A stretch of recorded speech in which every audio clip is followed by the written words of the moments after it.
കടന്നു വന്നിട്ടുള്ള ഏവർക്കും യേശുക്രിസ്തുവിന്റെ നാമത്തിന്റെ സ്നേഹവന്ദനത്തെ ഞാൻ ആദ്യമായിട്ട് അറിയിക്കുന്നു. വളരെ ദിവസങ്ങൾക്ക് ശേഷം പിന്നെയും ദൈവജനമായി നിങ്ങളുടെ മുൻപാകെ നിൽപ്പാൻ സാധിച്ചില്ല. ഇന്ന് വചനം പ്രസംഗിക്കുന്നില്ല, എനിക്ക് പ്രസംഗിക്കാൻ അറിയത്തില്ല, പ്രസംഗമല്ല. ഇന്ന് ഒരു ബൈബിൾ ക്ലാസ് പോലെ കാര്യങ്ങൾ എടുക്കുകയാണ്. എല്ലാവരും ബൈബിൾ ഉണ്ടെങ്കിൽ എടുത്ത് വെക്കുന്നത് നല്ലതാണ്, റെഫറൻസ് എഴുതി എടുക്കുന്നത് നല്ലതാണ്, അല്ലെങ്കിൽ റെക്കോർഡ് ചെയ്ത് ഫോണിലൊക്കെ റെക്കോർഡ് ചെയ്തെടുക്കുക, അത് നല്ലതാണ്. കാരണം നിങ്ങൾക്കത് പ്രയോജനപ്പെടും. ദൈവനാമം മഹത്വപ്പെട്ട വേൾഡ് ക്രിസ്ത്യൻ ബ്രെയിനിലെ എല്ലാവരും ഭൂമിയുടെ എല്ലാ ഭാഗത്തു നിന്നും എല്ലായിടത്തും വന്നിട്ടുള്ള ആൾക്കാർക്ക്, ഇന്ത്യയിലുള്ളവർക്കും US-ലുള്ളവർക്കും എല്ലാവർക്കും, ഗൾഫിൽ നിന്ന് UK നിന്ന് ഒക്കെയുള്ള എല്ലാവർക്കും ഞാൻ എൻ്റെ സ്നേഹവന്ദനത്തെ ഒരിക്കൽ കൂടി അറിയിക്കുന്നു. നമ്മൾ ഈ സംഗമങ്ങളിൽ കേട്ട ഒരു വലിയൊരു വാർത്തയാണ്. പോപ്പ് പറഞ്ഞിരിക്കുന്നു, വിശുദ്ധ മറിയ സഹരക്ഷകയല്ല, കർത്താവായ യേശുക്രിസ്തു മാത്രമാണ് രക്ഷകൻ എന്നുള്ളതല്ലേ. അത് എത്രയോ നൂറ്റാണ്ടുകൾക്ക് ശേഷമാണ് പറയുന്നല്ലേ ദൈവത്തിന്. അപ്പൊ ഇത് മുമ്പുള്ള ആൾക്കാരൊക്കെ ഇങ്ങോട്ട് ഇവിടെ പോയി, അവർ രക്ഷ അറിയാതെ പോയില്ലേ? ചിന്തിക്കേണ്ട വിഷയങ്ങളാണ് ഇതൊക്കെ. ദൈവത്തിന് സ്തോത്രം ചെയ്യുന്നില്ലേ? അല്ലേ? നമ്മളൊക്കെ സാധാരണ ആരെങ്കിലും കാണുന്നുണ്ടെങ്കിൽ ദൈവത്തിന് സ്തോത്രം, പ്രൈസ് ദ ലോർഡ് എന്ന് നമ്മൾ പറയാറുണ്ടല്ലേ?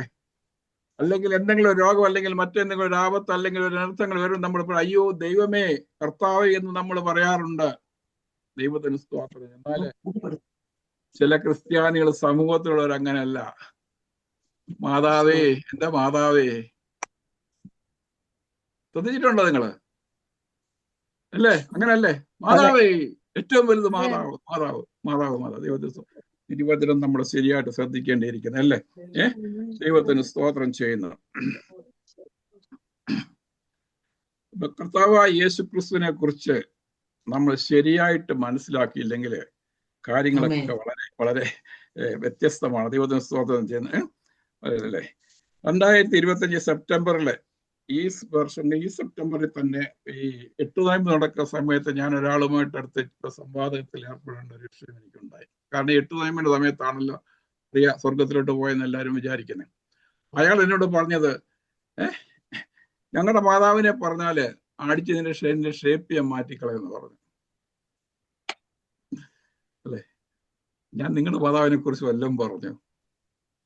ഞാൻ വിശുദ്ധ വേദപുസ്തകത്തിലുള്ള വിശുദ്ധ മറിയെ കുറിച്ചല്ലേ സംസാരിച്ചത്. നിങ്ങളുടെ മാതാവിനെ കുറിച്ച് ഞാനൊന്നും പറഞ്ഞല്ലോ. മനസ്സിലായി? അതല്ലേ നമ്മൾ തമ്മിലുള്ള വ്യത്യാസം എന്ന് പറയുന്നത് അല്ലേ? ദൈവത്തിന് നന്ദിയോടെ സ്തോത്രം ചെയ്യുന്നു അല്ലേ? ചെറുപ്പത്തിൽ ഞാൻ വളരെ ചെറുപ്പമല്ല, കുഞ്ഞായിരിക്കുമ്പോഴല്ല, കുറച്ച് ഏർപ്പെട്ട് ഞാൻ മിഡിൽ സ്കൂളിൽ പഠിക്കുന്ന സമയമാണെന്ന് എനിക്ക് ഓർമ്മയുണ്ട് അല്ലേ? ഞങ്ങളുടെ വീടിന് നേരെ ഓപ്പോസിറ്റിലാണ് ഒരു ചർച്ചുള്ളത്, ഒരു ഓർത്തഡോക്സ് ചർച്ചുള്ളത്. ഈ പള്ളിയിലെ പള്ളിയിലെ പെരുന്നാളിന്റെ സമയത്ത് റാസ അല്ലേ, ഈ പുണ്യാളച്ചന്റെ പെരുന്നാൾ അവിടെ നടക്കും. എന്താ ഈ കുതിരപ്പുറത്ത് ഈ പാമ്പിനെ കുത്തിക്കൊണ്ടിരിക്കുന്ന എങ്ങനെയാണ് അവരുടെ പെരുന്നാൾ അവിടെ നടക്കുക. അത് മേടമാസം 25-ാം തീയതി എല്ലാ വർഷവും ഉള്ളതാണ്. ദൈവത്തിന് സ്തോത്രം. ഇതിന്റെ റാസ എന്ന് പറഞ്ഞൊരു പരിപാടി ഉണ്ടല്ലോ, ഉച്ചയാകുമ്പം ഇങ്ങനെ ചുറ്റി വൈകിട്ട് 7-7:30 ആകുമ്പോൾ ഞങ്ങളുടെ വീടിന്റെ പടിക്കലാണ് ഇതിന്റെ സമാപ്തി അല്ലെ.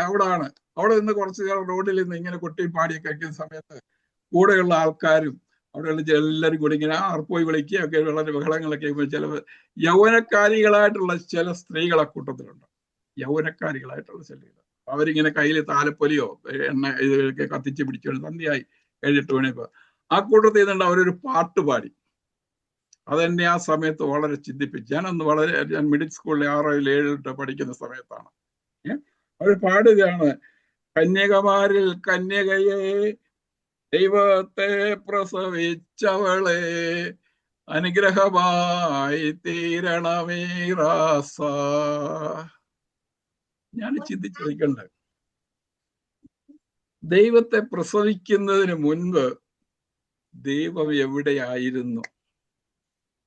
ഞാൻ ആ സമയത്ത് ദൈവത്തെ പ്രസവിക്കുന്നതിന് മുൻപ് ഈ കന്യകന്റെ ദൈവം എവിടെയായിരുന്നു? അതിനു മുൻപ് ദൈവം ഇല്ലായിരുന്നോ? ആ ചോദ്യം ഞാൻ എന്നോട് തന്നെ അന്ന് തൊട്ട് ചോദിക്കുകയായിരുന്നു കേട്ടോ. വർഷങ്ങൾ എത്രയാണെന്നറിയാം, അന്നോട്ട് ചോദിച്ചു. പക്ഷെ ആരോടും അങ്ങനെ നമ്മൾ പറയാൻ പറ്റും. നമ്മുടെ നാട്ടിൽ ഒന്നും മിണ്ടാനൊക്കെ തല്ലുള്ളൂ, അറിയാം. പ്രത്യേകിച്ച് സമുദായം മർത്തോമക്കാർ ഇപ്പൊ ഏറ്റവും അതപ്പതിച്ച് അങ്ങ് അറ്റം വരികയായി. ഏറ്റവും ഒന്നും ഇല്ലാത്തവരായിട്ട് കരുതി ഇവർ മട്ടപ്പൂജയാണ്. ദൈവത്തിന് സ്തോത്രം ചെയ്തു അല്ലേ? അപ്പോൾ ഈ ദൈവത്തെ പ്രസവിക്കുന്നതിന് മുൻപ് ദൈവം എവിടെയായിരുന്നു എന്ന ചോദ്യം. രണ്ടാമത് ദൈവം ആദിയിൽ സൃഷ്ടിച്ചത് ആദാമിനെ ഹൗവയായിരുന്നല്ലോ. അത് കഴിഞ്ഞ നൂറ്റാണ്ടുകൾക്ക് ശേഷമല്ലേ അപ്പൊ ഈ ദൈവം എവിടെയായിരുന്നു? ചോദ്യമൊക്കെ നമ്മുടെ മനസ്സിലുണ്ടാകുന്നത്. ചിന്തിക്കുന്നവർക്ക് മാത്രമേ അങ്ങനെ ചോദ്യം ഉണ്ടാകത്തുള്ളൂ. അത് ചോദ്യം ചോദിക്കുന്നവർക്ക് മാത്രമേ ഉത്തരം കിട്ടത്തുള്ളൂ. അതറിയാം. ദൈവത്തിന് സ്തോത്രം. എല്ലാ കാര്യങ്ങളും അങ്ങനെ വേണമല്ലേ? ദൈവത്തിന് വിശുദ്ധ തിരുവഴുത്തില് ഇതിനെല്ലാം ഉത്തരവുണ്ട്. കർത്താവായ യേശുക്രിസ്തു എല്ലാത്തിനും ഉത്തരവുണ്ട്. ദൈവത്തിന് സ്തോത്രം ചെയ്യുന്നു. എല്ലാവരും ബൈബിൾ എടുത്ത് റെഫറൻസ് വായിക്കുന്ന ഞാൻ റെഫറൻസ് വായിച്ചു പോകാൻ ആഗ്രഹിക്കുന്നുള്ളൂ. ബൈബിൾ ക്ലാസ് പോലെയാണ്, സമയം വളരെ കുറവാണ്. ദൈവത്തിന് സ്തോത്രം. എല്ലാം പ്രിപ്പറേറ്റ് ചെയ്യുന്നപ്പോൾ 3-4 മണിക്കൂർ പ്രസംഗിക്കണം, അല്ലെങ്കിൽ ഒരു 2 ആഴ്ചയെങ്കിലും ഇത് തുടർച്ചയായിട്ട് ബൈബിൾ ക്ലാസ് എടുക്കണം, എന്നെങ്കിലേ പറ്റത്തുള്ളൂ. ദൈവത്തിന് സ്തോത്രം. വേദപുസ്തകത്തില് വിശുദ്ധ ദൈവത്തില് യെശയ്യാവിന്റെ പ്രവചനം 34-ാം അധ്യായം 16-ാമത്തെ വാക്യം ഒന്ന് വായിച്ചു നോക്കിയേ.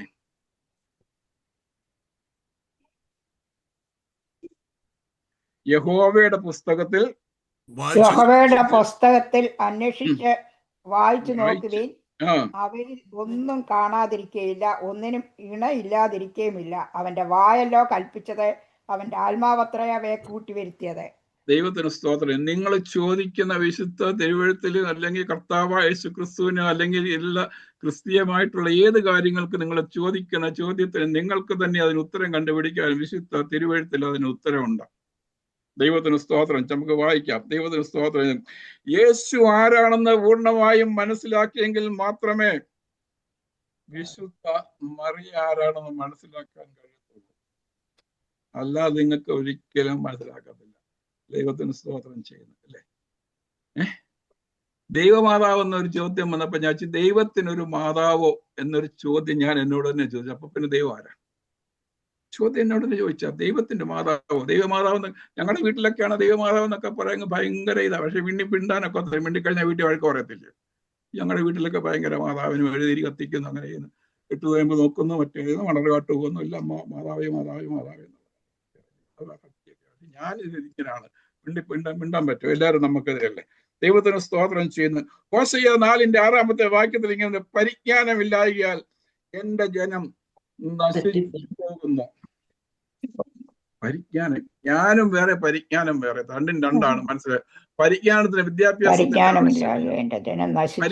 വിദ്യാഭ്യാസത്തിന്റെ ആവശ്യമില്ല അല്ലേ? ദൈവത്തിന് ഇന്നത്തെ വിദ്യാഭ്യാസം എന്തുവാ ഇന്ന് കാണാൻ വയ്യ. ഓരോരുത്തരൊക്കെ ഡോക്ടർമാരും എഞ്ചിനീയർമാരും ഒക്കെയാണ്. പണ്ടൊക്കെ നമ്മൾ പഠിത്തവും വിദ്യാഭ്യാസം ഇല്ലാത്തതുകൊണ്ടാണെന്നല്ലേ. ഇന്ന് തിരിച്ചാ. പഠിത്തവും വിദ്യാഭ്യാസം ഉള്ളവരെ ഏറ്റവും ഭയപ്പെടേണ്ടത്, പേടിക്കേണ്ടത്. മനസ്സിലായോ? പാവങ്ങളെ വിട്ട് പേടിക്കേണ്ട കാര്യം. ദൈവത്തിന് സ്തോത്രം. ദൈവത്തിന് നന്ദിയോടെ സ്തോത്രം ചെയ്യുന്നു അല്ലെ? വിശുദ്ധ തിരുവഴുത്ത് അപ്പോസ്തല പ്രവൃത്തി 17-ാം അധ്യായം 15-ാം വാക്യത്തിൽ പറയുന്നത് തിരുവഴുത്ത് വായിച്ചാൽ അങ്ങനെ തന്നെയാ നിങ്ങൾ പറയുന്നത് ശോധന ചെയ്യണമെന്നാണ്. ദൈവത്തിന് ആരെങ്കിലും എന്തെങ്കിലും വന്ന് പറഞ്ഞിട്ട് പോയാല് അത് ശോധന ചെയ്യണം. ദൈവത്തിന് സ്തോത്രം. പോപ്പ് പറഞ്ഞു സഹശിക്ഷയല്ല. കേരളത്തിലുള്ള ക്രിസ്ത്യാനികൾ ഒരിക്കലും സമ്മതിച്ചിട്ടില്ല. കാരണം ഇത് നല്ലൊരു മുതലെടുപ്പാണിത്. അനേകരുടെ ജീവിത സന്ധാരണ മാർഗം മാത്രമല്ല, മുതലെടുപ്പ് കൂടിയാണ്. ദൈവത്തിന് സ്തോത്രം ചെയ്യുന്നല്ലേ? ഇഷ്ടം പോലെ രൂപ വരുമാനം ഇഷ്ടം പോലെ നേർച്ചപ്പെട്ടിക്കകത്ത് വരുന്നുണ്ട്. ഇത് പറഞ്ഞു കഴിഞ്ഞപ്പോൾ വരുമാനം നിൽക്കും. മനസ്സിലായോ? സുവിശേഷം പ്രസംഗിച്ച വരുമാനം നിൽക്കും. വെട്ടിക്കകത്തും വെട്ടി നടത്തിയ പൈസ വരുന്നുണ്ട്. അല്ലേ? എന്നാൽ പോരായെങ്കിൽ അവിടെ ഇവിടെ ചാപ്പാടും കാര്യങ്ങൾ പെട്ട വിഷയത്തെ കുറിച്ച് പറയുന്നില്ല. യേശു ക്രിസ്തു ആരെന്ന് പൂർണ്ണമായിട്ട് മനസ്സിലാക്കണം ആദ്യം. പിന്നെ നമ്മൾ അമ്മയെക്കുറിച്ചും മറ്റവരെ കുറിച്ച് ചിന്തിക്കാൻ പറ്റത്തുള്ളൂ. എന്നോട് ആരും പിണങ്ങിയിട്ട് കാര്യമൊന്നുമില്ല. ദൈവത്തിന് സ്തോത്രം. ഞാൻ എൻ്റെ അറിവിൽ കൂടെ എൻ്റെ പരിജ്ഞാനത്തിൽ എനിക്ക് ബോധ്യപ്പെട്ട തിരുവചനം മനസ്സിലാക്കിയ യേശു ക്രിസ്തു ഈ റെഫറൻസ് ബൈബിളുള്ള ഒരു റെഫറൻസ് എടുത്ത് വെച്ച് വായിക്കുക. ഞാൻ റെഫറൻസ് വായിച്ച് വിടുന്നുള്ള പ്രസംഗിക്കുന്നില്ല. യേശു ക്രിസ്തു ഉലക സ്ഥാപനത്തിന് മുൻപേ ഉള്ളവൻ. യോഹന്നാന്റെ സുവിശേഷം 7-ാം അധ്യായം 24-ാമത്തെ വാക്യം പെട്ടെന്ന് എടുത്ത് വായിച്ചു. ഞാൻ റെക്കോർഡ് ചെയ്യുന്നുണ്ട്. കാഴ്ചപ്രകാരം വിധിക്ക് 17-ാം അധ്യായം 24-ാമത്തെ വാക്യം യോഹന്നാന്റെ സുവിശേഷം. കാഴ്ചപ്രകാരം വിധിക്കരുത്, നീതിയുള്ള വിധി വിധിപ്പീൻ. 17-ാം അധ്യായം 24-ാമത്തെ വാക്യം യോഹന്നാന്റെ സുവിശേഷം. പിതാവേ, നീ ലോകസ്ഥാപനത്തിന് മുൻപേ എന്നെ സ്നേഹിച്ചിരിക്കൊണ്ട് എനിക്ക് നൽകിയ മഹത്വം നീ എനിക്ക് തന്നിട്ടുള്ളവർ കാണേണ്ടതിന്. പിതാവേ, ലോകസ്ഥാപനത്തിന് മുമ്പേ എന്നെ സ്നേഹിച്ചിരിക്കൊണ്ട് നീ എന്നെ സ്നേഹിച്ച സ്നേഹം നീ എന്ന് എനിക്ക് പറഞ്ഞാല് തന്നിട്ടുള്ളവർ കാണേണ്ടതിന് കാണേണ്ടതിന് ഞാൻ ഇരിക്കുന്നിടത്ത് അവരും എന്നോട് കൂടെ ഇരിക്കണം. ഇരിക്കണമെന്ന് ഞാൻ ഇച്ഛിക്കുന്നു. നിങ്ങൾ എല്ലാവരും ബൈബിൾ എടുത്ത് വെച്ചു, ബൈബിൾ എടുത്ത് നോക്കിക്കോ ശരിയാണോന്ന്. റെഫറൻസ് വായിക്കും, പെട്ടെന്ന് റെഫറൻസ് എഴുതിയെടുത്തു, അല്ലല്ലേ എന്നെ റെക്കോർഡ് ചെയ്തെടുത്തു. എനിക്ക് സമയം, ഇത് പ്രസംഗിക്കാൻ ഒത്തിരി സമയം വേണം, ചുരുക്കമായിട്ട് പറയാം. ദൈവത്തിന് സ്തോത്രം ചെയ്യുന്നല്ലേ. അതിന്റെ 17-5 വാക്യത്തിൽ പറയുന്നു, പിതാവേ ലോകം ഉണ്ടാകുന്നതിന് മുൻപേ. ഇപ്പോൾ പിതാവേ, ലോകം ഉണ്ടാകും മുമ്പേ എനിക്ക് നിന്റെ അടുക്കൽ ഉണ്ടായിരുന്ന മഹത്വത്തിൽ എന്നെ നിന്റെ അടുക്കൽ മഹത്വപ്പെടുത്തണമേ. ലോകം ഉണ്ടാകുന്നതിന് മുൻപേ ഉള്ള ദൈവമായിരുന്നു അവൻ, കർത്താവായിരുന്നു. ദൈവത്തിന് സ്തോത്രം ചെയ്യുന്നു അല്ലേ. യേശു ക്രിസ്തു റെഫറൻസ് സ്തോത്രം യോഹന്നാന്റെ സുവിശേഷം 1-ാം അധ്യായം 1 മുതൽ 3-4 വാക്യങ്ങള്, അതിന്റെ 10-ാമത്തെ വാക്യങ്ങള്, അങ്ങനെയുള്ള നമ്മൾ വായിക്കഴിഞ്ഞാൽ നമുക്ക് കാണാൻ കഴിയും. ദൈവത്തിന് സ്തോത്രം. യേശു ക്രിസ്തു സൃഷ്ടാവായ ദൈവമാണ്. യോഹന്നാന്റെ സുവിശേഷം 1-ാം അധ്യായം 1 മുതൽ 3 വരെയുള്ള വാക്യങ്ങൾ, ആദിയിൽ വചനം ഉണ്ടായിരുന്നു, വചനം ദൈവമായിരുന്നു, വചനം ദൈവമായിരുന്നു, അവൻ ആദിയിൽ ദൈവത്തോടു കൂടെ ആയിരുന്നു. സകലവും അവൻ മുഖാന്തരം ഉളവായി, ഉളവായതൊന്നും അവനെ കൂടാതെ ഉളവായതല്ല. ഉളവായതൊന്നും അവനെ കൂടാതെ ഉളവായതല്ല എങ്കിൽ മറിയ എങ്ങനെ ഉളവായി? അവനെ കൂടാതെ ഒന്നും ഉളവായിട്ടില്ല. ദൈവത്തിന് സ്തോത്രം ചെയ്യുന്നു. ഇനി അതുണ്ട് യോഹന്നാന്റെ സുവിശേഷം 1-ാം അധ്യായം 10-ാമത്തെ വാക്യം അല്ലേ, ഒന്ന് വായിച്ചു. അവൻ ലോകത്തിൽ ഉണ്ടായിരുന്നു, ലോകം അവൻ മുഖാന്തരം ഉളവായി, ലോകമോ അവനെ അറിഞ്ഞില്ല. അവൻ മുഖാന്തരം ലോകമുണ്ട്, ലോകം അവനെ അറിഞ്ഞില്ല. ദൈവത്തിന് സ്തോത്രം. കൊലോസ്യ ലേഖനം നമ്മൾ വായിക്കുമ്പോൾ അവൻ സകല സൃഷ്ടിക്ക് മുൻപേ ഉള്ളവൻ അല്ലേ, സ്വർഗത്തിലുള്ളതും ഭൂമിയിലുള്ളതും അല്ലേ. ദൈവത്തിന് സ്തോത്രം ചെയ്യുന്നതിന്റെ 1-ാം അധ്യായത്തിലെ 15-17 വാക്യങ്ങൾ സർവ്വ സൃഷ്ടിക്കും ആദിജാതൻ, അവൻ സർവ്വത്തിനും മുമ്പേ ഉള്ളവൻ, അവൻ സകലത്തിനും ആധാരമായിരിക്കുന്നു.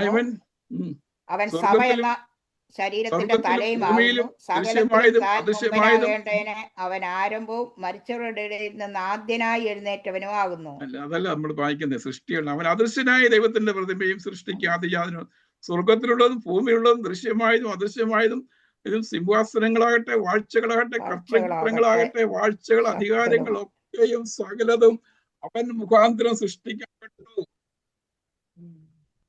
ദൈവത്തിന് സ്തോത്രം ചെയ്യുന്നില്ലേ? സ്തോത്രം. അവൻ ലോകസ്ഥാപനത്തിന് മുൻപേ ഉള്ള കർത്താവാണ്. ഉലകം സൃഷ്ടിച്ച ദൈവമാണ്. മനുഷ്യനെ, ആദമിനെ അവയും സൃഷ്ടിച്ച ദൈവമാണ്. ദൈവത്തിന് സ്തോത്രം ചെയ്യുന്നു അല്ലേ. യോഹന്നാന്റെ സുവിശേഷം 1-ാം അധ്യായം 18-ാമത്തെ വാക്യം വായിക്കുമ്പോൾ അത് നമുക്ക് വായിക്കാൻ കഴിയുന്നു. അവൻ മുഖാന്തരമാണ് സകലം സൃഷ്ടിച്ചത്. സൃഷ്ടികർത്താവായ ദൈവമാണ് നമ്മുടെ കർത്താവായ യേശു ക്രിസ്തു. ദൈവത്തിന് സ്തോത്രം ചെയ്യുന്നു അല്ലേ. അതിന് വാക്യങ്ങളൊക്കെയും കൊലോസ്യ ലേഖനം നമ്മൾ വായിക്കുമ്പോൾ ഒക്കെ അല്ലെ, 1-15, ഫിലിപ്പിയ ലേഖനം 2-5-8, ഉൽപ്പത്തി പുസ്തകം എല്ലാം നമ്മൾ വായിക്കുന്ന സമയത്ത് ആദമിനെ അവയും സൃഷ്ടിച്ച ദൈവമാണ്. ദൈവത്തിന് സ്തോത്രം. ഇനി 4-ാമത്തെ പാട് യേശു ക്രിസ്തു വീണ്ടെടുപ്പുകാരൻ അല്ലെ. 1 പത്രോസ് 1-ാം അധ്യായം 18-19. ദൈവത്തിന് സ്തോത്രം ചെയ്യുന്നു. നിങ്ങളെ പൊന്ന് വെള്ളി മുതലായ വസ്തുക്കളെ കൊണ്ടല്ല വീണ്ടെടുത്തിരിക്കുന്ന ക്രിസ്തു നിർമ്മലമായ കുഞ്ഞാടിന്റെ നമ്മെ വീണ്ടെടുത്തിരിക്കുന്നത്. ദൈവത്തിന് സ്തോത്രം ചെയ്യുന്നു. ദൈവത്തിന് അപ്പോസ്തല പ്രവർത്തനം 4:12 പറയുന്നത്, ഞാൻ രക്ഷിക്കപ്പെടുവാൻ അല്ലെ ആകാശത്തിന്റെ മീതെ ഭൂമിയിൽ യേശു ക്രിസ്തു എന്നല്ലാതെ മറ്റൊരു നാമവുമില്ല. ദൈവത്തിന് സ്തോത്രം അല്ലേ. നമ്മൾ സൃഷ്ടാവായ ദൈവമാണ്, വീണ്ടെടുക്കപ്പെട്ടിരിക്കുന്ന ദൈവമാണ്, ഇനിയും വീണ്ടും വരുന്നവനായ ദൈവമാണ്.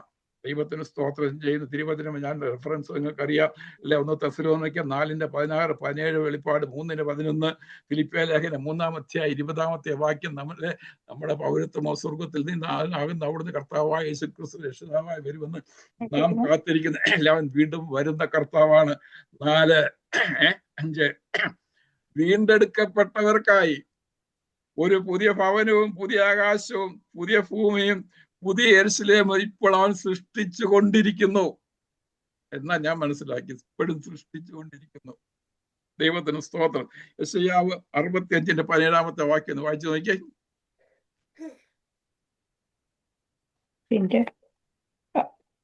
ഇതാ ഞാൻ പുതിയ ആകാശവും പുതിയ ഭൂമിയും സൃഷ്ടിക്കുന്നു, മുമ്പിലത്തെ ആരും ഓർക്കുകയുമില്ല, ആരുടെയും മനസ്സിൽ വരികയുമില്ല. ഞാൻ പുതിയ ആകാശവും പുതിയ ഭൂമിയും സൃഷ്ടിക്കുന്നു. ഇന്നത്തെ അപ്പൊ ഇപ്പോഴതിന് സൃഷ്ടി നിൽക്കാൻ പോകുന്നേ ഉള്ളൂ. അപ്പൊ ഞാൻ വിചാരിക്കുക ദൈവത്തിന്റെ സൃഷ്ടികർമ്മ ഇതുവരെ തീർന്നില്ല എന്നല്ലേ. സൃഷ്ടിക്കാൻ പോകുന്നു ഇനി. യെശയ്യാവ് 66:12 അങ്ങനെ തന്നെ പറയുന്നല്ലേ. യോഹന്നാന്റെ സുവിശേഷം 14-ാം അധ്യായം അതിന്റെ 1 മുതൽ 3 വരെയുള്ള വാക്യങ്ങളൊന്ന് വായിച്ചു നോക്കി. അത് സൃഷ്ടിക്കുന്നുണ്ടോ ഇല്ലയോ എന്നുള്ളത്. 14 മുതലുള്ള വാക്യം 14-ാം അധ്യായം.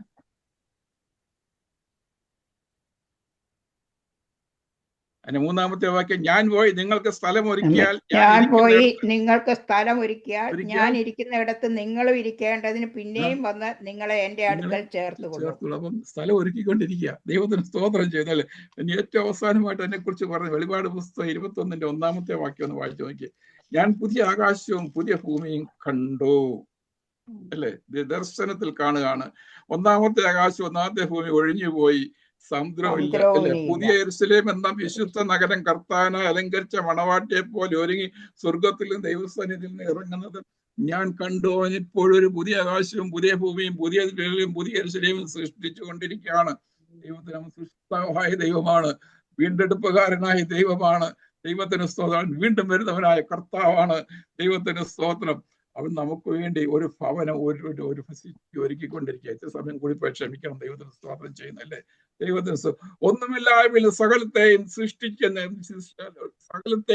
സൃഷ്ടിക്കുന്ന സൃഷ്ടികർമ്മം കർത്താവ് ഏകനായിട്ട് നിർവഹിച്ചു. ദൈവത്തിന് സ്തോത്രം.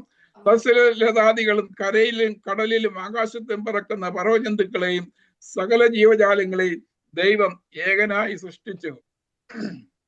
പുരുഷന്റെയും സ്ത്രീയുടെയും ആദമിന്റെയും അവയുടെയും സൃഷ്ടി ദൈവം ഏകനായി നിർവഹിച്ചു. ദൈവത്തിന് സ്തോത്രം ചെയ്യുന്നു. മനുഷ്യകുലത്തിന്റെ വീണ്ടെടുപ്പ് കർത്താവ് ഏകനായി നിർവഹിച്ചു. വീണ്ടെടുക്കപ്പെട്ട മനുഷ്യനായി അവൻ ഏകനായി ഒരു പുതിയ ആകാശവും പുതിയ ഭൂമിയും പുതിയ യെരൂശലേമും സൃഷ്ടിച്ചു കൊണ്ടിരിക്കുന്നു. പ്രിയമുള്ളവരെ, ഈ കർത്താവ് എത്ര വലിയൊരു ദൈവമല്ലേ. ദൈവത്തിന് സ്തോത്രം ചെയ്യുന്നില്ലേ. ദൈവത്തിന് സ്തോത്രം ചെയ്യുന്നില്ലേ. വീണ്ടെടുക്കപ്പെട്ട ദൈവത്തെ. ഇനി നമ്മൾ 1-2 വാക്യങ്ങൾ, എനിക്ക് സമയം തരണം കേട്ടോ. യേശുക്രിസ്തു ഹാനോക്കിന്റെ ദൈവമാണ്. ദൈവത്തിന് ഹാനോക്ക് ദൈവത്തോട് കൂടെ നടക്കുന്ന ഒരു ദൈവമാണ്. നമ്മൾ ദൈവത്തിന് സ്തോത്രം ചെയ്യുന്നു അല്ലേ. മത്തായി സുവിശേഷം 1-ാമത്തെ 22-ാം വാക്യം, ദൈവം ഇമ്മാനുവേൽ കന്യക ഗർഭിണിയായ ഒരു മകനെ പ്രസവിക്കുക. ഇമ്മാനുവേൽ എന്ന് ദൈവം നമ്മോട് കൂടെ എന്നർത്ഥമുള്ള ഇമ്മാനുവേൽ എന്ന പേരിടാൻ നമ്മോട് കൂടെ, ഹാനോക്കിന്റെ കൂടെ നടന്ന ഒരു ദൈവം യേശുക്രിസ്തു അല്ലേ. യേശുക്രിസ്തു നോഹയുടെ ദൈവമാണ്. ഉൽപ്പത്തി പുസ്തകം 9-ാമത്തെ നോഹ തന്റെ തലമുറയിൽ നീതിമാനായിരുന്നു. കർത്താവ് യേശുക്രിസ്തുവിലുള്ള വിശ്വാസത്തെ അല്ലാതെ ആരും നീതീകരിക്കപ്പെടുന്നില്ല. കൊലോസ്യാൽ അല്ലേ. ദൈവത്തിന് സ്തോത്രം ചെയ്യുന്ന ഗലാത്യ ലേഖനം മുഴുവനും വായിച്ചു നോക്ക്. യേശുക്രിസ്തു നോഹയുടെ ദൈവം, യേശുക്രിസ്തു അബ്രഹാമിന്റെ ദൈവം അല്ലെ. ഉൽപ്പത്തി പുസ്തകത്തിൽ 5 പ്രാവശ്യം അബ്രഹാമിന്റെ ദർശനത്തിലൂടെ നേരിട്ടും കർത്താവ് പ്രത്യക്ഷപ്പെട്ടിട്ടുണ്ട്. ദൈവത്തിന് സ്തോത്രം. അത് മുഴുവൻ വായിക്കാൻ സമയമില്ലെങ്കിലും ഒരു വാക്യം വായിച്ചുകൊള്ളുന്നു. യോഹന്നാന്റെ സുവിശേഷം 8-ാമത്തെ 53-ാമത്തെ വാക്യം, നീ ഞങ്ങളുടെ പിതാവായ അബ്രഹാമിനേക്കാൾ വലിയവനോ? ദൈവത്തിന് സ്തോത്രം. യഹൂദന്മാരുടെ ചോദ്യമാണ്. അതിന് ഉത്തരമായിട്ട് കർത്താവ് പറയുന്നത് യോഹന്നാന്റെ സുവിശേഷം 8-ാം അധ്യായം 56-58 വാക്യം. നിങ്ങളുടെ പിതാവായ അബ്രഹാം എന്റെ ദിവസം കാണും എന്നുള്ളത് കൊണ്ട് ഉല്ലസിച്ചു, അവൻ കണ്ട് സന്തോഷിച്ചുമിരിക്കുന്നു എന്ന് ഉത്തരം പറഞ്ഞു അല്ലെ. ദൈവത്തിന് സ്തോത്രം ചെയ്യുന്നു. അതിന്റെ അടുത്ത വാക്യം കൂടെ ചെയ്യുന്നു. ദൈവത്തിന് സ്തോത്രം. അവനോട് യഹൂദന്മാർ അവനോട്, നിനക്ക് 50 വയസ്സായിട്ടില്ല, നീ അബ്രഹാമിനെ കണ്ടിട്ടുണ്ടോ എന്ന് ചോദിച്ചു. യേശു അവരോട്, ആമേൻ ആമേൻ ഞാൻ നിങ്ങളോട് പറയുന്നു, അബ്രഹാം ജനിക്കുന്നതിന് മുമ്പേ ഞാൻ ഉണ്ട് എന്ന് പറഞ്ഞു. അബ്രഹാം ജനിക്കുന്നതിന് മുൻപേ നമ്മുടെ കർത്താവായ യേശുക്രിസ്തു ഉണ്ടായിരുന്നു അല്ലേ. ദൈവത്തെ പ്രസവിച്ചതല്ല, പ്രസവിച്ചതിന് മുമ്പ് നമ്മുടെ ദൈവം ഉണ്ടായിരുന്നു. ദൈവത്തിന് സ്തോത്രം. യേശുക്രിസ്തു മോശയുടെ ദൈവം. പുറപ്പാട് പുസ്തകം 20-ാം അധ്യായം 1 മുതൽ 3 വാക്യങ്ങൾ, ഞാനല്ലാതെ അന്യ ദൈവം നിനക്കുണ്ടാകരുത്. യെസ്, ദൈവത്തിന് കൽപ്പിച്ചിരിക്കുന്നത്. യോഹന്നാന്റെ സുവിശേഷം 5-ാം അധ്യായം 46-47 വായിച്ചു നോക്കിയേ. യോഹന്നാന്റെ സുവിശേഷം കൂടെ നിങ്ങൾ മോശയെ വിശ്വസിച്ചുവെങ്കിൽ എന്നെയും വിശ്വസിക്കുമായിരുന്നു. അവൻ എന്നെ കുറിച്ച് എഴുതിയിരിക്കുന്നു. എന്നാൽ അവന്റെ എഴുത്ത് നിങ്ങൾ വിശ്വസിക്കുന്നില്ല എങ്കിൽ എന്റെ വാക്ക് എങ്ങനെ വിശ്വസിക്കും? മോശ ഞാനല്ലാതെ എന്റെയോ നിനക്കുണ്ടായിരുന്നു അവർ എഴുതിയിട്ടുണ്ടെങ്കിൽ ആരെ കുറിച്ച് എഴുതിയിരിക്കുന്നത്? ദൈവത്തിന് സ്തോത്രം ചെയ്യുന്നു. നമ്മുടെ യേശുക്രിസ്തു വളരെ മഹത്വം. ഞാൻ എല്ലാം വായിക്കാൻ എനിക്ക് പറഞ്ഞില്ലേ, 2 ആഴ്ച ഉണ്ടെങ്കിൽ ക്ലാസ് എടുക്കാനൊക്കത്തുള്ളൂ. യേശുക്രിസ്തു അല്ലെ യെശയ്യാവിന്റെ ദൈവമാണല്ല. നമ്മൾ വായിക്കുന്നുണ്ട് കന്യാഗർഭിണി 7-ാം അധ്യായത്തിൽ നമ്മൾ വായിക്കുന്നുണ്ട്. യെശയ്യാവ് കന്യാഗർഭിണിമാരെ പ്രസവിക്കുന്നു.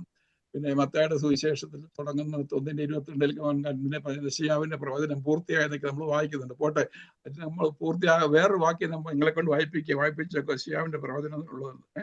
അതിന്റെ ഈ യെശയ്യാവിന്റെ 29-ാം അധ്യായം 13-ാമത്തെ വാക്യം ഒന്ന് വായിച്ചേ.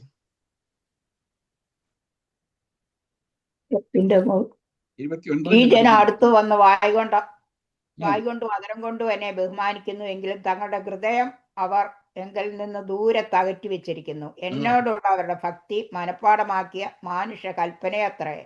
അത് തന്നെ അല്ലെ ദൈവത്തിന് സ്തോത്രം ചെയ്യുന്നു അല്ലേ. യേശു ക്രിസ്തു യെശയ്യാവിന്റെ പ്രവചനം മത്തായിയുടെ സുവിശേഷം 15-ാം അധ്യായം 7 മുതൽ 9 വാക്യം വായിച്ചു പൂർത്തിയായി നമുക്ക് നോക്കാം.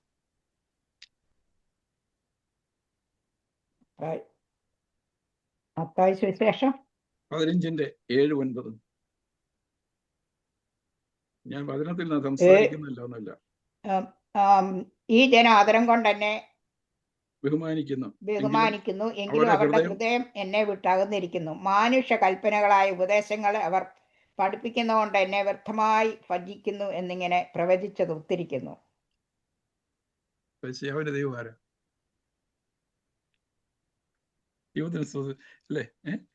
യോശുവയുടെ ദൈവമല്ലേ. യോശുവയോട് പറഞ്ഞെന്താ, ഞാൻ മോശയോട് ഇരുന്ന പോലെ നിന്നോടുകൂടെ ഇരിക്കുന്ന പറഞ്ഞിരിക്കുന്നത്.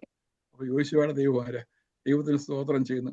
യേശു ക്രിസ്തു പ്രവാചകന്മാരുടെ ദൈവം, സകല പ്രവാചകന്മാരുടെ ദൈവം. ലൂക്കോസിന്റെ 24-ാമത്തെ 25-ാമത്തെ വാക്യം വായിക്കുന്നത് അത് ഇമ്പോർട്ടൻ്റ് ആയിട്ടുള്ള ഒരു വാക്യമാണ്.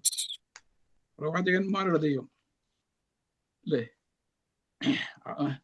24-25 പറയുന്നത്, അവരോട് അയ്യോ ബുദ്ധിഹീനരെ പ്രവാചകന്മാർ പറഞ്ഞിരിക്കുന്ന എല്ലാം വിശ്വസിക്കാത്ത മന്ദബുദ്ധികളെ, ക്രിസ്തു ഇങ്ങനെ കഷ്ടം അനുഭവിച്ചിട്ട് തന്റെ മഹത്വത്തിൽ കടക്കേണ്ടതല്ലയോ എന്ന് പറഞ്ഞു. മോശ തുടങ്ങിയ സകല പ്രവാചകന്മാരിൽ നിന്നും എല്ലാ തിരുവെഴുത്തുകളിൽ നിന്നും തന്നെ കുറിച്ചുള്ളത് അവർക്ക് വ്യാഖ്യാനിച്ചു കൊടുത്തു. വേദപുസ്തകത്തിൽ 52 പ്രവാചകന്മാർ 5 പ്രവാചികളുണ്ട്. ഞാൻ എല്ലാവരുടെ പേര് പറയുമ്പോഴത്തേക്ക് സമയമില്ല. അവരുടെ ദൈവം ആരാ? ഫിലിപ്പോസിന്റെ 44 വായിച്ചു നോക്കി. മോശയുടെ ന്യായപ്രമാണത്തിലും പ്രവാചക പുസ്തകങ്ങളും സങ്കീർത്തന പുസ്തകങ്ങളിൽ എന്നെ കുറിച്ച് എഴുതിയിരിക്കുന്ന കർത്താവ് പറഞ്ഞിരിക്കുന്നത്. കർത്താവ് കള്ളം പറയോ? അല്ലെ. ദൈവത്തിന് സ്തോത്രം. എനിക്ക് സമയം ഒത്തിരി കടന്നു പോകുന്നു അല്ലേ. കർത്താവ് യേശു ക്രിസ്തു ന്യായപ്രമാണത്തിലെ പ്രവാചകന്മാരിലെ സകല പ്രവാചകന്മാരിലെ മോശയുടെ ന്യായപ്രമാണത്തിലുള്ള ദൈവം, പ്രവാചക പുസ്തകങ്ങളുള്ള ദൈവം, സങ്കീർത്തനങ്ങളുള്ള ദൈവം. ദൈവത്തിന് സ്തോത്രം. യേശു ക്രിസ്തു അല്ലെ ദാവീദിന്റെ ദൈവം അല്ലേ. നമുക്ക് പറയാം സങ്കീർത്തനം 30:23 യഹോവ എന്റെ ഇടയനാകുന്നു. കർത്താവ് പറഞ്ഞു, ഞാൻ നല്ല ഇടയനാകുന്നു. ദൈവത്തിന് സ്തോത്രം. യോഹന്നാൻ 10:11 സങ്കീർത്തനം 27:1 യഹോവ എന്റെ വെളിച്ചമാകുന്നു. കർത്താവ് പറഞ്ഞിരിക്കുന്നത്, ഞാൻ ലോകത്തിന്റെ വെളിച്ചമാകുന്നു. ദൈവത്തിന് സ്തോത്രം ചെയ്യുന്നു. ദാവീദിന്റെ ദൈവം ആരാ? യേശു ക്രിസ്തു നിത്യനായ ദൈവം. എബ്രായ ലേഖനം 13-ാം അധ്യായം 8-ാമത്തെ വാക്യം. യേശു ക്രിസ്തു ഇന്നലെയും ഇന്നും തന്നെ. Past present and future. ഇന്നലെ ഇന്നും പറഞ്ഞ അടുത്ത വാക്യം പറയുന്നത് നാളെ നല്ല പറഞ്ഞിരിക്കുന്നത്. അങ്ങനെയല്ല നമ്മൾ ഇന്നലെ നിന്നും നാളെ എന്നും പറയണ്ട.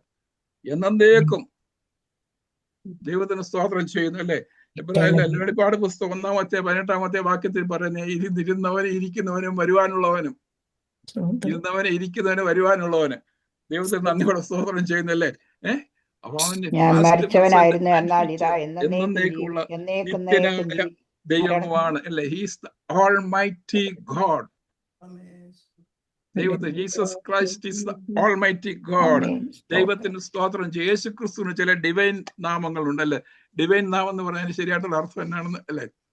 ഡിവൈൻ ഒരു അല്ലേ. ഒന്ന് ഇടയൻ. ദൈവത്തിന് ഒരു പേര് നമ്മൾ അയ്യോ അവന്റെ ഇടയൻ അല്ലേ. ഉണ്ടല്ലേ. യോഹന്നാന്റെ സുവിശേഷം 19 മൈറ്റി ഗോഡ് അല്ലേ. പ്രവചനം 9-ാമത്തെ പറഞ്ഞിരിക്കുന്ന അല്ലേ. അങ്ങനെ ഈസ് എ മൈറ്റി ഗോഡ് അല്ലേ. ദൈവത്തിന് സ്തോത്രം ചെയ്യുന്നു. സേവിയർ, രക്ഷകൻ.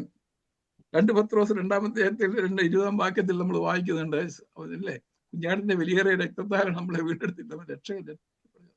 നാം രക്ഷിക്കപ്പെടുന്ന ആകാശത്തിന് മേളിൽ 7 മനുഷ്യരുടെ നൽകപ്പെട്ട ഒരു നാമം യേശു ക്രിസ്തു നാമം. Is the mighty God. Is അവൻ ഇടയൻ. അവൻ രക്ഷകൻ, അവനാണ് ദൈവം. വെളിച്ചമാകുന്നില്ല, അവനിൽ ഒട്ടും ഇരുട്ടില്ല. He's the light, I am the light of the world. യേശു ക്രിസ്തു പറഞ്ഞു, ഞാൻ ലോകത്തിന് വെളിച്ചമാകുന്നു പറഞ്ഞു. വെളിച്ചം, നമ്മൾ പാറ എന്ന് പറയാറുണ്ടല്ലേ, അവൻ എന്റെ പാറ. ദൈവത്തിന് സ്തോത്രം ചെയ്യുന്നു അല്ലേ. പത്രോസ് പറഞ്ഞിരിക്കുന്നത് പാറയായ അവന്റെ അടുക്കൽ ചെന്നിട്ടെന്നാണ്. ദൈവത്തിന് സ്തോത്രം ചെയ്യുന്നത്. അവനെ അനുഗമിച്ച പാറയിൽ നിന്നല്ല അവർ കുടിച്ചെന്നാണ് നമ്മൾ കൊരിന്ത്യലേഖനത്തിൽ വായിക്കുന്നത് അല്ലേ. ക്രിസ്തു തകർക്കപ്പെട്ട പാറ. ദൈവത്തിന് സ്തോത്രം ചെയ്യുന്നു അല്ലേ. ഇനി അവൻ സർവ്വവ്യാപിയായ ദൈവമാണ് അല്ലേ. അല്ലേ, മത്തായിയുടെ സുവിശേഷം 28:28 ഞാൻ ലോകാവസാനത്തോളം നിങ്ങളോട് കൂടെ ഉണ്ട്. അമേരിക്ക മാത്രമാണ് അല്ലെ, ഇന്ത്യ മാത്രമാണ്, around world, around the globe. അവന്റെ സാന്നിധ്യം എല്ലായിടത്തും ഉണ്ട്. അതാണ് ഒമ്നി പ്രസന്റ്, എല്ലായിടത്തും ഉള്ളതാണ്, സർവ്വവ്യാപി. ഇനി അവൻ സർവശക്തനായ ദൈവമാണ്. ദൈവത്തിന് സ്തോത്രം ചെയ്യുന്നല്ലേ. 28:16 സർവജ്ഞാനിയായിട്ടുള്ള ദൈവം, എല്ലാം അറിയുന്ന ദൈവം. ദൈവത്തിന് നന്ദിയോടെ സ്തോത്രം ചെയ്യുന്നു. നമ്മുടെ കർത്താവായ യേശു ക്രിസ്തുവിന്റെ കാര്യങ്ങൾ, ഡിവൈൻ ആയിട്ടുള്ള കാര്യങ്ങളാണ്. ദൈവത്തിന് സ്തോത്രം അല്ലേ. കർത്താവായ യേശു ക്രിസ്തുവിനെ അവനായിരുന്നപ്പോൾ അനേകർ അവനെ നമസ്കരിച്ചു. ഒത്തിരി പേര് അല്ലേ ദൈവത്തിന് സ്തോത്രം ചെയ്തു. വിദ്വാൻമാര് തൊട്ട് ശിഷ്യന്മാർ വരെ അവനെ നമസ്കരിച്ചു. ഒത്തിരി പേരുള്ളൂ. ഞാൻ ഇതിന്റെ റെഫറൻസ് എടുക്കാൻ നോക്കിയിട്ടില്ല, എനിക്കൊരു സമയം വളരെ കുറവായിട്ട് പറ്റി. ഇതെല്ലാം ഒന്ന് ഓഡിറ്റ് ചെയ്ത് വരണ്ട. അതുകൊണ്ട് എല്ലാവരും പേര് പറഞ്ഞാലും പറ്റത്തില്ല. വിദ്വാൻമാര് തൊട്ട് ശിഷ്യന്മാർ, അവന്റെ അവസാനം അവന്റെ സ്വർഗാരോഹണത്തിന് മുൻപായി ശിഷ്യന്മാർ വരെ അവനെ നമസ്കരിച്ചു അല്ലേ. ദൈവത്തിന് സ്തോത്രം ചെയ്യുന്നു. അപ്പോസ്തല പ്രവർത്തനം 6:4 പറയുന്നുണ്ട്, ദൈവമായ കർത്താവിനെ നമസ്കരിച്ച് അവനെ മാത്രമേ ആരാധിക്കാവൂ. മർക്കോസിന്റെ സുവിശേഷം 12-ാം അധ്യായം 28-29 വാക്യങ്ങൾ അല്ലെ. ഒരു സ്ക്രൈബ് അല്ലെ എഴുത്ത് വന്ന് ചോദിച്ചു അല്ലെ, ദൈവത്തിന് സ്തോത്രം ചെയ്യുന്നു. ആ ചോദ്യത്തിന് ഉത്തരമായിട്ട് കർത്താവ് പറഞ്ഞത്, നീ നിന്റെ ദൈവമായ കർത്താവിനെ നമസ്കരിച്ച് അവനെ മാത്രമേ ആരാധിക്കാവൂ. അവനെ അനേകർ നമസ്കരിച്ച് ആരാധിച്ചപ്പോൾ കർത്താവ് പറഞ്ഞില്ല, എന്നെ നമസ്കരിക്കരുത്, എന്നെ ആരാധിക്കരുത്, ഞാൻ ദൈവമല്ല എന്ന്. ചിന്തിക്കേണ്ട വിഷയമാണത്. ദൈവത്തിന് സ്തോത്രം ചെയ്യുന്നു അല്ലേ. ദൈവത്തെ ആരാധിക്കുന്നതിന് വേണ്ടി ദൈവം ഒരിക്കലും ഡിമാൻഡ് ചെയ്തിട്ടില്ല. വേദപുസ്തകം ഉടനീളം ഞാൻ വായിച്ചു നോക്കി, എന്നെ ആരാധിക്കണമെന്ന് ദൈവം ഒരിക്കലും പറഞ്ഞിട്ടില്ല. എന്നാൽ ദൈവം ആരാധനയ്ക്ക് യോഗ്യനാണെന്ന് അറിയുമ്പോൾ അവനെ അവർ നമസ്കരിക്കും. പ്രേരണ കൊണ്ടല്ല. ദൈവത്തിന് നന്ദിയോടെ ഈ കാര്യം പറയുമ്പോൾ എനിക്ക് തന്നെ എൻ്റെ ശരീരത്തിൽ വളരെ, എൻ്റെ ആത്മാവിൽ വളരെ സന്തുഷ്ടി, ഒരു അനുഭവം അനുഭവപ്പെടുന്നു. അവൻ ആരാണ്, ആരാധന യോഗ്യനാണെന്ന് മനസ്സിലാക്കുമ്പോൾ അവൻ മുട്ടുമടക്കും, നമസ്കരിക്കും, അവന് കാഴ്ചകൾ കൊണ്ടുവരും. ദൈവത്തിന് സ്തോത്രം, നന്ദിയോടെ സ്തോത്രം ചെയ്യുന്നു. എന്നാൽ അനേക കാര്യങ്ങൾ അതേക്കുറിച്ച് സംസാരിക്കാൻ എനിക്കുള്ള സമയം കടന്നു പോയിരിക്കുന്നു. ഇത്ര വലിയ ഒരു ദൈവത്തിന്, ഉലകസ്ഥാപനത്തിന് മുൻപേ ഉള്ളവൻ, സൃഷ്ടാവ്, വീണ്ടെടുപ്പുകാരൻ, ആരാധനയ്ക്ക് യോഗ്യൻ, ഈ ഒരു ദൈവത്തിന് ഒരു അമ്മയുണ്ടോ? ഈ ചോദ്യം അവിടെ കിടക്കട്ടെ. അടുത്ത പ്രാവശ്യം ഞാൻ അതാണ് പ്രസംഗിക്കാൻ പോകുന്നത്. സഹിതം ഞാൻ തരും, വെറുതെ അല്ല. ദൈവമായ കർത്താവ് നിങ്ങളെ ധന്യമായി അനുഗ്രഹിക്കും.